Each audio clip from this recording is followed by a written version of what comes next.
The third item that will also be discussed under confidentiality is accelerating housing delivery in Wainui. That's quite a significant decision that we'll be making. It's confidential for the reasons that we are in commercial negotiations and we need to complete those without prejudice or potential disadvantage. So again, if I could ask, maybe if I can ask the Deputy Mayor, Bill Cashmore, to move, Councillor Wayne Walker to second. If there's no questions at this point of the agenda, I'll put that motion. All those in favour, please say aye. Aye. To the contrary, no. Carried. The next item on the agenda is item number 12, which is a summary of the governing body information memos and briefings. If I can just speak briefly to that and draw attention to the report on my visit a fortnight ago to Tokyo and Fukuoka, and it was a visit that I want to publicly acknowledge our sister city, Fukuoka City Council, for funding the cost of both accommodation and travel. But to say that in the 4 days that I was there, it was, I think, a really useful visit. First of all, I was invited as a speaker to the Asia Pacific City Summit, and it was a conference particularly focused on sustainable development goals, and it was useful in its own right. But I think, as in all such conferences, it's the discussions you have around that summit that are most valuable. I used the opportunity to meet with 6 or 7 major Japanese corporations, and they were all corporations interested in one respect or another in contributing to the infrastructure needs of the city.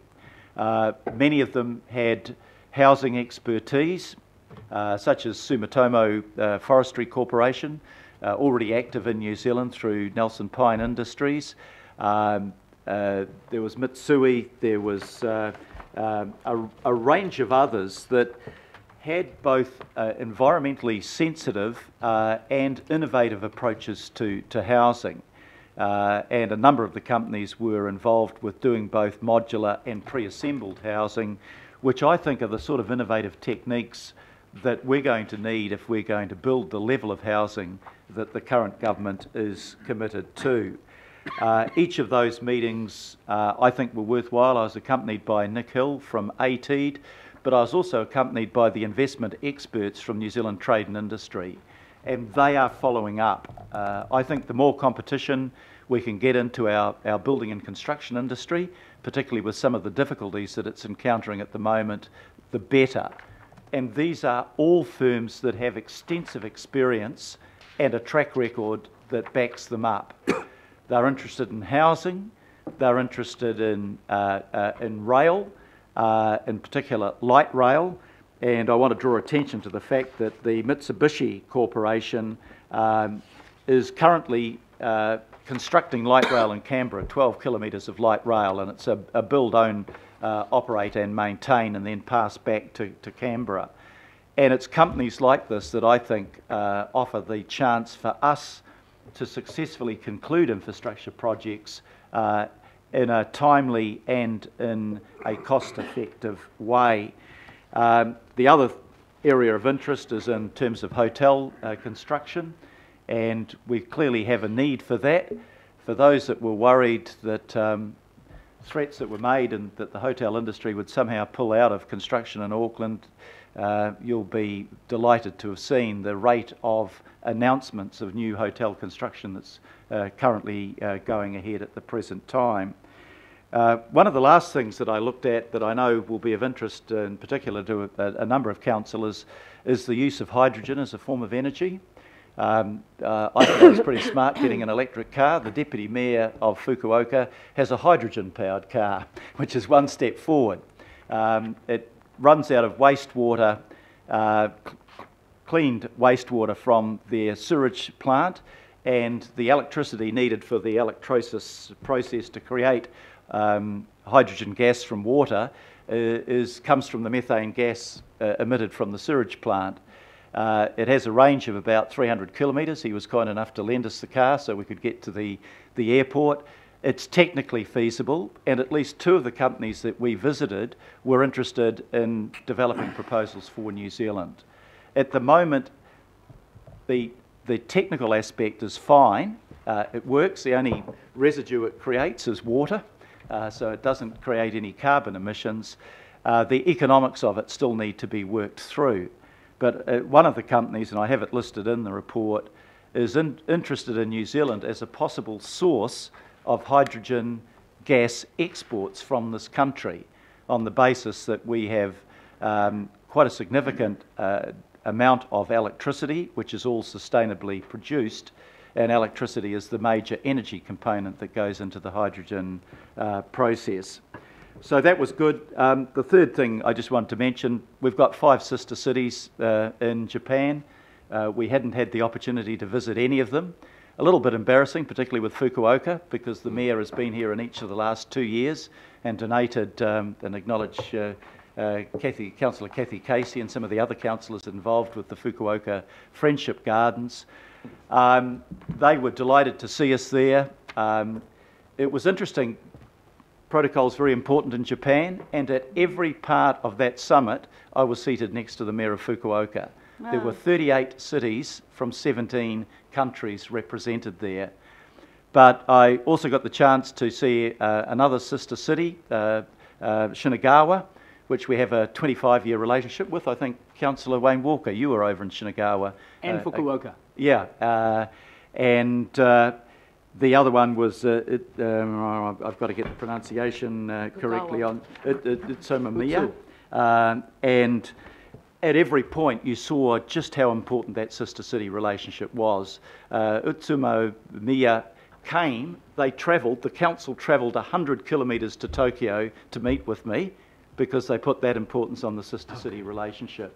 So it was good to touch base with those 3 cities. And the final point that I make is Japan is actually pretty important to us. I had the chance to meet with the State Minister of Foreign Affairs, who's quite a fan of New Zealand. I'd met with him when he was visiting New Zealand and acknowledged that actually without the Japanese government, the comprehensive partnership for the Trans-Pacific Partnership might not have occurred. That creates huge opportunities for our relationship with Japan, with which we have not had a bilateral free trade agreement, and yet it's our 5th biggest trading partner. So I managed to fit in quite a lot into those 4 or 5 days. I was not accompanied by officials as part of my contribution to keeping the travel costs of council down, and the report is my own, written on the plane on the way back. But it was, I think, a really useful visit. And you know, while China has loomed large in our relationship, we should not forget our older friends. And Japan has been a good friend since the early 1950s. And I think that there is a significant contribution that they can make in the development of our city. I'll pause at that and just see if there's any quick questions. If not, we'll move straight on. Councillor Wayne Walker. Just a few comments, Mr Mayor. I visited a number of Japanese cities at my expense a couple of years ago, including our sister cities, Shinagawa, Fukuoka and so on. And I'd just completely endorse the comments that you make. I'd also make the observation that a number of the Japanese cities are members of ICLEI and C40, certainly Tokyo, and picking up your point around sustainability as it goes to building, they're into zero carbon construction. I'd repeat that, zero carbon construction. So they are globally at the leading edge and also across infrastructure. The other comment that I'd make just by way of passing is, as much and all as we've put a considerable effort into the Friendship Garden in Auckland, I visited the equivalent in Fukuoka, and I think that it really needs a good look. I mean, the range of species was pretty poor, frankly. So I think we've got some work to do there, and I'd certainly be keen to engage with that if that were possible. The question that I would put to you, and I agree completely with all the comments you make about these companies that we need to engage with. Liaise with these companies and so on to take things further, because my observation is often the traction doesn't happen to and in particular in infrastructure construction. And it's likewise fair to say to the councillors that accompanied me to the summit in Guangzhou last year that the contacts that we made there can be useful. I think equally with Taiwan. Taiwan's a pretty impressive place, and using the sister city relationship can be really valuable. And we found that in Guangzhou because we took just under 100 trade business delegates with us to that. So some people say, look, sister cities, it's potentially an expense, but it's not much of an advantage. Worth it. Of course we keep an eye on the expense and we keep our costs down. I don't think I claimed a single personal dollar from the Japan trip, not $1 or $1 but I think the other side of the coin, that there isn't much advantage in the sister city relationship, is quite wrong. And Agreed. Fukuoka, Guangzhou and Los Angeles, and I'd probably throw in Busan there, would be amongst our most important relationships. And if we can facilitate business relationships, I'm speaking to the Hong Kong Business Council tonight, New Zealand Hong Kong Business Council, that is a way that we as a council can contribute to the prosperity of our city as well. Councillor Darby. Thank you, Mayor. I wonder if I could move this and add a C, that we receive the written and oral report from the Mayor on his trip to Tokyo and Fukuoka.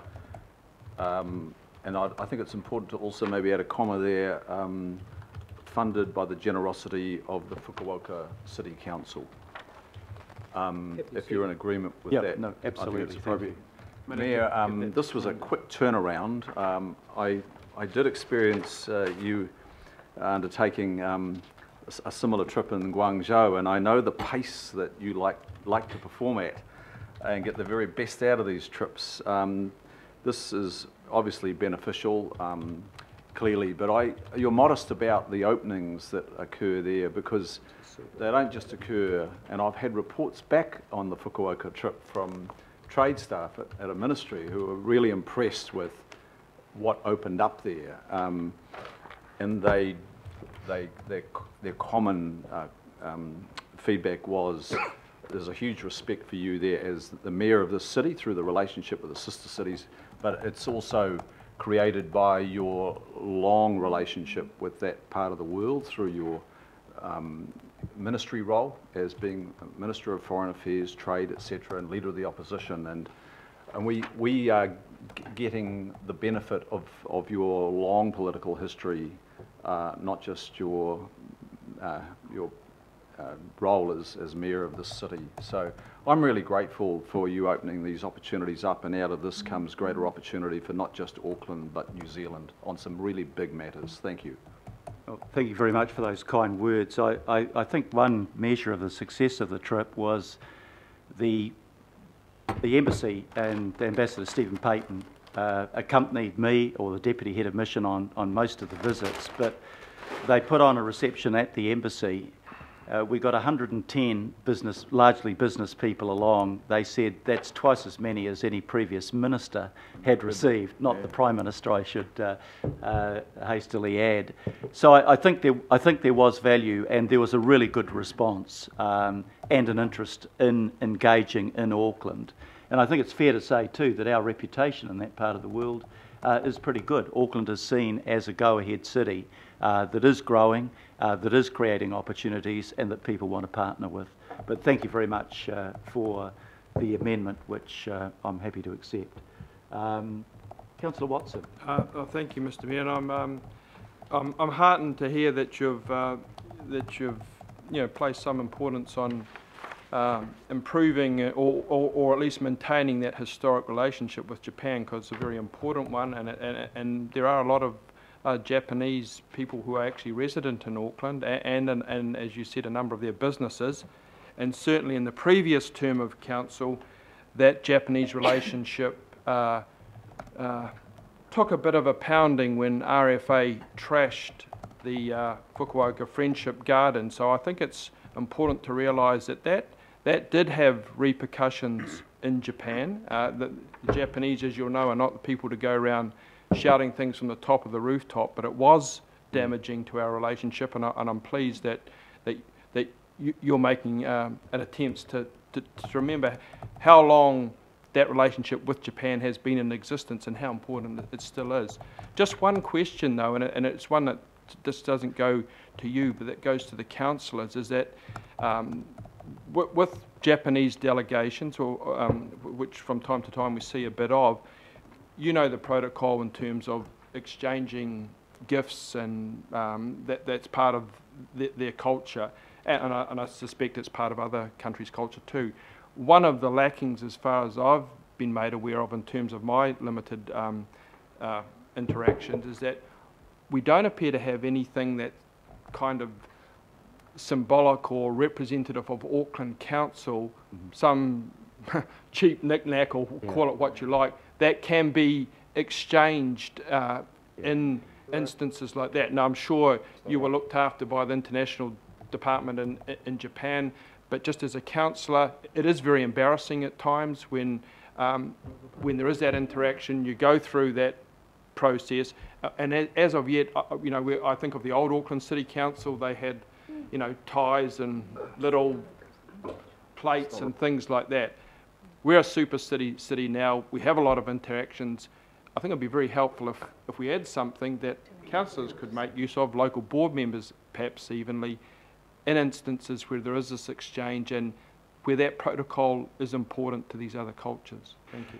Yeah, there is certainly the protocol of exchange of gifts, and they don't need to be lavish. What we tend to give is we've got ceramic plates with the Pahutakawa on it, which is the equivalent of our emblem on the top of our papers.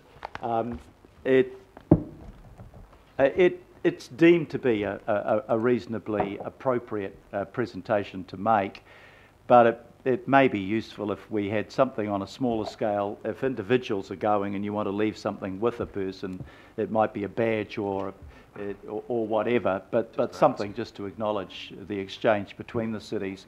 Your comments also stimulated one other thing that I didn't mention.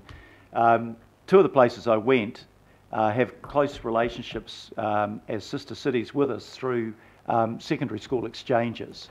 And I was there with Linfield College in Shinagawa, and Manarewa College. Councillor Newman has also got a link that you know very well about.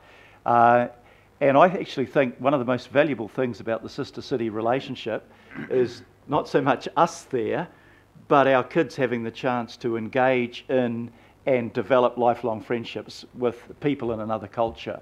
And I think that's incredibly valuable. Every year, Shinagawa sends 30 kids on their so-called summer school, which is right now for New Zealand, to Linfield, and likewise with Manarewa. And I know Jan Hawkins had a very close relationship, Councillor Newman.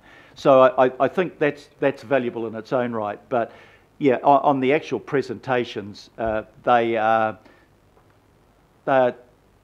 not expensive and they're reasonably tasteful, but it is the Pahutakawa emblem that represents Auckland and represents New Zealand in many ways. Okay, well, I'm glad to hear that, because I haven't seen any of those plates. They must be in the in a rather exclusive cabinet, if that's the case. But I'm glad.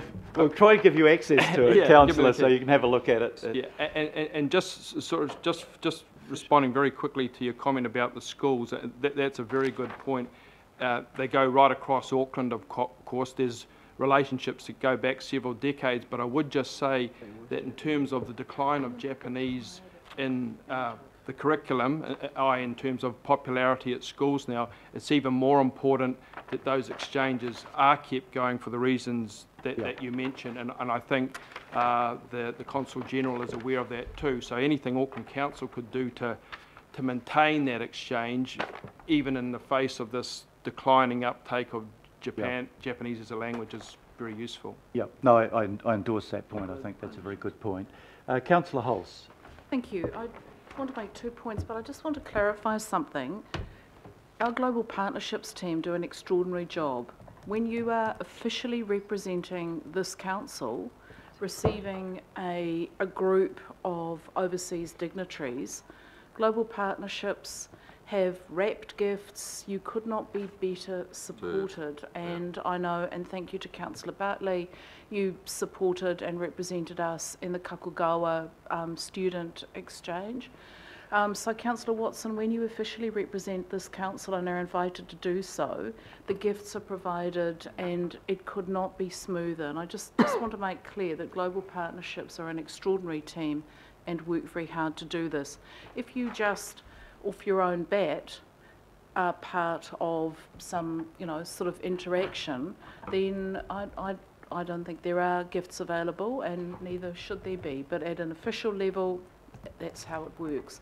I agree that having a handful of pins to pop in your pocket when you're visiting,